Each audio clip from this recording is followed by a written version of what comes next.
দক্ষিণী সিনেমার অভিনেত্রী আনুশকা শেঠির বিয়ের গুঞ্জনের খবরে আবারও মেতেছে ভক্তরা। জনপ্রিয় এই নায়িকার বিয়ে নিয়ে অনেকদিন ধরেই চলছে জল্পনা। এমনকি এক সময় খবর ছড়ায় তিনি নাকি অভিনেতা প্রভাসকে বিয়ে করছেন। মাস কয়েক আগেও এমন উড়ো খবরে প্রকাশ্যে ক্ষোভ জানিয়েছিলেন আনুশকা। তবে নতুন করে শুরু হওয়া আলোচনায় প্রশ্ন উঠছে, এবার কি সত্যিই বিয়ের পিঁড়িতে বসতে যাচ্ছেন অভিনেত্রী?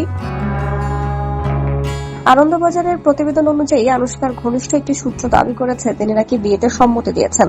দীর্ঘদিন ধরে পরিবারের পক্ষ থেকে বিয়ের জন্য চাপ দেওয়া হচ্ছিল, অবশেষে সেই সিদ্ধান্তেই নাকি সায় দিয়েছেন তিনি। এর আগে গুঞ্জন উঠেছিল এক চিকিৎসকের সঙ্গে সম্পর্কে জড়িয়ে পড়েছেন আনুশকা এবং তাকেই বিয়ে করবেন। এবার শোনা যাচ্ছে এক ব্যবসায়ীর সঙ্গে গাঁটছড়া বাঁধতে পারেন বাহুবলী খ্যাত এই তারকা। শিগগিরই এ বিষয়ে আনুষ্ঠানিক ঘোষণা আসতে পারে বলেও জানা গেছে। দুই পরিবারেই নাকি বিয়ের প্রস্তুতি শুরু হয়ে গেছে। গত মার্চে বিয়ের গুঞ্জন নিয়ে বিরক্তি প্রকাশ করেছিলেন আনুশকা। তার টিমের পক্ষ থেকে এক বিবৃতিতে বলা হয়েছিল, বারবার তার বয়স 44 বছর নিয়ে আলোচনা করা হচ্ছে, যা অপ্রাসঙ্গিক। সেখানে প্রশ্ন তোলা হয়, 44 বছর বয়সে বিয়ে করা কি কোনো অস্বাভাবিক বিষয়? পুরুষদের ক্ষেত্রে কেন এই প্রশ্ন ওঠে না? সেই সময় বিয়ের খবর নাকচ করলেও নতুন করে শুরু হওয়া জল্পনায় অনুরাগীদের ধারণা হয়তো এবার জীবনের নতুন অধ্যায় শুরু করতে যাচ্ছেন আনুশকা শেঠি।